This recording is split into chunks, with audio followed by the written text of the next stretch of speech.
What's up, everyone? Welcome back to the channel, and welcome to my review of WWE Evolution 2025. What a show! This this show was awesome. First off, I would like to apologize if you can hear background noise. It's hot in here, and I don't have air conditioning in this room, so the window over there is open, and the people across the street are doing some stuff. So there may be some background noise, so I apologize if you can hear that. But I am here to give you guys my review of Evolution.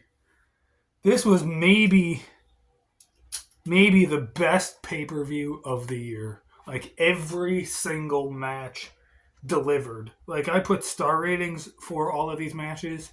The lowest star rating I gave is 3.5 stars. That's still a good match. So, like, every single match on here delivered. It was awesome. Let's get right into it. Got the pen and clipboard as always. Let's go. We opened the show with what I said in my predictions should have been the main event, the women's triple threat match for the Intercontinental title between Becky Lynch, Lyra Valkyria, and Bayley. Becky Lynch walking in as champion, defending the title. This match was awesome.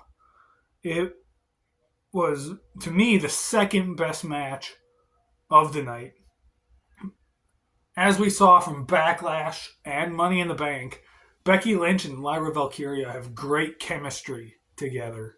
Like, because both of those matches were amazing. You throw Bayley in, who also has great chemistry with both Becky and Lyra. I mean, you've got a great triple threat match here. And I knew on paper it was going to be good. It's had the best build up on the whole show, the match with the best build, best story. And yeah, the match delivered big time. Like, I've seen some things on social media, people, not too many things, but a couple people said that they think this triple threat match is on par with the Becky Lynch, Charlotte Flair, Sasha Banks triple threat match from WrestleMania 32. And I mean, I don't blame them for thinking that. This match is awesome. One of the best women's triple threat matches of all time. It's so good. I remember texting 24/7 during this match because he wasn't able to watch Evolution live. I texted him. I said, "You're gonna love this match because it's so good." Becky Lynch won. So much back and forth action though, but Becky Lynch won. I gave the match 4.5 stars.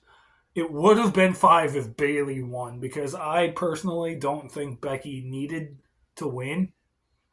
I think Bayley was the right person to win. So if Bayley won, it would have been 5 stars. But because Bayley didn't win, the match was still amazing. 4.5 stars. Next, we had the NXT Championship match on the line where JC Jane, the NXT Women's Champion, who was with her faction, Fatal Influence? Yeah, a Fatal Influence, which is Fallon Henley and I forget the other chick's name. But JC Jane was going one-on-one with Jordan Grace, and Blake Monroe, formerly known as Mariah May, is in her corner. This match was good. As I said in my predictions, I don't watch a whole lot of NXT. So this was kind of all new to me. Kind of. I mean, I know who Jordan Grace is because I said I follow her career in TNA. JC Jane, know who she is. I've seen her wrestle. I just haven't seen much of this Fatal Influence stuff because I haven't watched NXT recently. So this whole storyline, like, I didn't really understand what was going on. I know there was a tag match at NXT Great American Bash on Saturday, but that's about it. But I thought the match was good. It was enjoyable. In the end, Blake Monroe turned heel and turned on Jordynne Grace because she ended up hitting Jordynne Grace in the back with the championship belt when Jordynne Grace was running to the ropes, and then she held up the belt. The belt hit Jordynne Grace in the back. JC Jane came and hit some sort of a move on Jordynne Grace, pinned her. 1, 2, 3. JC Jane wins, retains the NXT Women's title. I gave this match 3.5 stars. It was good, but I feel like it could have been better. There could have been more to it. Still awesome. Still liked it. I think if it were just a slightly bit longer, maybe an extra 3-4 minutes, it could have been better. And it could have gotten at least 4 stars or more. It was a good, though. I liked it. Up next was a Fatal 4-Way Tag Team match for the women's tag team titles, where we had the champions, Raquel Rodriguez and Roxanne Perez, defending against the team from Raw, Asuka and Kairi Sane, versus the team from SmackDown, Charlotte Flair and Alexa Bliss, versus a team from NXT, Zarya and the NXT Women's North American Champion, Sol Ruca. This match was awesome as well. I loved it. So much going on. A lot of stuff happening. Some double teaming from multiple teams. The fans were chanting, "We want Charlotte." She's been on the main roster for 10 years. I swear, I don't think I've ever heard that chant before. Fans were chanting, "We want Charlotte." And when she got in there, people were cheering for her. I honestly do not know if I ever remember hearing that before. It was kind of cool to see. I've personally been very hit or miss on Charlotte. Like, I don't hate her, but I don't love her either. She's not my favorite. So she's been very hit or miss for me. But I thought that was kind of strange, but also really cool to hear the "We Want Charlotte" chants because we just never heard them before.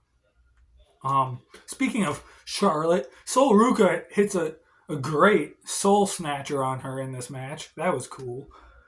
Zarya ends up spearing Sol Ruca because she goes to spear Alexa Bliss, but Charlotte comes in and pulls Alexa Bliss out of the way, causing Zarya to spear Sol Ruca. In the end, Roxanne Perez, Raquel Rodriguez pick up the victory, become the tag team champions. There's a loud truck coming. Hang on a second. I apologize. I got the window open, as I said. Raquel Rodriguez, Roxanne Perez won this match. I gave it 4 stars. This match was awesome. Really, really good match. I loved it. Not the best match on the card, but it was still awesome. Fun, excitement. I liked it a lot. Up next, the WWE Women's Championship match where the champion, Tiffany Stratton, defended the title against Trish Stratus. This was, in fact, Trish's first title match in 18 years. Almost 19 years. And Trish can still go. She's almost 50 years old. And she can still go. I don't know if it's because she's just that good or if it's because she had Tiffany Stratton in there with her, who is also really good. It could be a mix of both. But I thought Trish's sole performance in this match was good. I thought she looked good. I thought Tiffany looked good. Just some good back and forth action here. Um, Tiffany went for the prettiest moonsault ever, and Trish got her knees up. Trish went for her Stratisfaction, actually hits it, pins Tiffany, but Tiffany kicks out. The finish, Tiffany actually goes for a second prettiest moonsault ever and actually hits it on Trish. Pins her 1, 2, 3. Tiffany wins and retains. On the post show, Trish was on there and she had said that something like it's possible that this could have been her very last match that she will ever do. I mean, what a way to go out. Like, if it is her last match, first off, all the retirements recently, but also pretty good match to go out on. Like, and like, I'm not against Trish competing again in the future because, as I stated, she can still work. She can still go. So, I'm not against her doing another match, another couple of matches. But if this is her last match, good match to go out on. I gave it 4 stars. It was good. I liked it quite a bit. Up next was a no-holds-barred match between Jade Cargill and Mrs. Money in the Bank, Naomi. And Bianca Belair was a special guest referee, which that was announced on Saturday night's main event. Yeah, this match was good too. Naomi had most of the offense in this match. Like, Jade got very little offense in. She got a couple of moves here and there, but most of it was Naomi. There were a couple of table spots, some kendo sticks, a trash can, a TV monitor exploding. Just some fun, awesome stuff. It was cool. Not the best match on the card, but it was still fun. Jade Cargill actually didn't botch anything. Like, she botched the finish at Night of the Champions. She didn't botch anything, so that was good. But Jade Cargill picks up the victory when she gives Naomi her finish, the Jaded, or the Glam Slam, whatever you want to call it, off the second rope, through a table. Jade Cargill wins, pins Naomi, picks up the victory here. I gave this match 3.5 stars as well. Good match. Not the best match on the card, but still fun, still enjoyable. It had its moments of excitement and, oh my god, this is awesome. But then it also had its moments where, like, it could have been better. So, 3.5 stars. Next, we have the Women's Battle Royal, where the winner gets a championship match at Clash in Paris at the end of August, which is the next PLE after SummerSlam. So I was wrong about the Legends thing. The only legend in there was Nikki Bella, and we knew already going in that she was going to be in there. Typically for like Royal Rumbles or Battle Royals or anything like that, for the women, they have legends from the past. At least 1 or 2 unannounced be surprise appearances in those Battle Royals. That wasn't the case here, which I'm actually okay with. Yeah, this Battle Royal was fine. We had Nikki Bella in there, Julia, Stephanie Vaquer, Ivy Nile, Natalia, a lot of NXT talent like Jada Parker, Kalani Jordan, just a bunch of people. Lash Legend, what a performance from her, by the way. She was awesome in this match. Shout out to her. She did great. At the end of the day, Stephanie Vaquer wins the Battle Royal by eliminating Lash Legend. It came down to them two in the end. Stephanie Vaquer wins. She gets a title match at Clash in Paris. This was also a 3.5-star match. Pretty good Battle Royal. It's hard to give Battle Royals star ratings, but I've seen worse Battle Royals than this. I've seen way better. This is just a solid, pretty good Battle Royal. Stephanie Vaquer wins. And then, the main event for the women's world title. The champion going in, Io Sky, defending against Rhea Ripley. What a match this was. It was by far the longest match on the card. No question, by far the longest. And just so much going on. By far the best match these two ever had against each other. Just a lot happening, reversing finishers, bunch of high spots, everything happening. And then we get a ref bump. There's a ref bump in this match. And it was already a 5-star match before the ref bump happened. And then the ref bump happens. Io and Rhea go fighting through the crowd. Io does this giant crossbody off of these I